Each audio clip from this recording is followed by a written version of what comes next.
ধর্ষণ বিরোধী আন্দোলনে পুলিশের লাঠিপেটা। আবার বলি, ধর্ষণ বিরোধী আন্দোলনে পুলিশের লাঠিপেটা। অবৈধ ইউনূস সরকারের ব্যর্থতার চূড়ান্ত বহিঃপ্রকাশ। দেশে নানা প্রান্তে যখন ধর্ষণের বিরুদ্ধে মানুষ রাস্তায় নেমেছে, যখন সাধারণ জনগণ ন্যায় বিচার চাইছে, ঠিক তখনই শুরু হলো পুলিশের লাঠিপেটা, টিয়ার শেল, গ্যাস, গ্রেফতার। প্রশ্ন হলো কার নির্দেশে? এই রাষ্ট্রীয় নিপীড়নের পিছনে কে? উত্তরটা লুকানোর কিছু নেই, অবৈধ ইউনূস সরকার। একদিকে ধর্ষণ, লুটপাট, দুর্নীতি, অন্যদিকে জনগণের কণ্ঠরোধের চেষ্টা।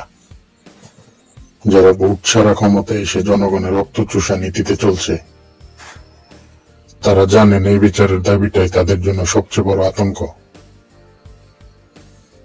এই সরকার উন্নয়ন দেখায় বিলবোর্ডে, কিন্তু নিরাপত্তা দিতে পারে না রাস্তায়। এই সরকার গণতন্ত্রের বলি আওড়ায়, অথচ বিরোধী কণ্ঠ দমনের রেকর্ড করছে। আর এখন ধর্ষণ বিরোধী আন্দোলনের উপর লাঠিপেটা করে নিজেদের আসল চেহারা দেখিয়ে দিল। বিশ্লেষকরা বলছেন, এটা শুধু দমন পীড়ন নয়, বরং অবৈধ ইউনূস সরকারের চূড়ান্ত ব্যর্থতার বহিঃপ্রকাশ। যখন যুক্তি ফুরিয়ে যায়, যখন ন্যায় বিচার দিতে পারে না, তখন রাষ্ট্র তার শেষ অস্ত্র হিসাবে লাঠি তুলে।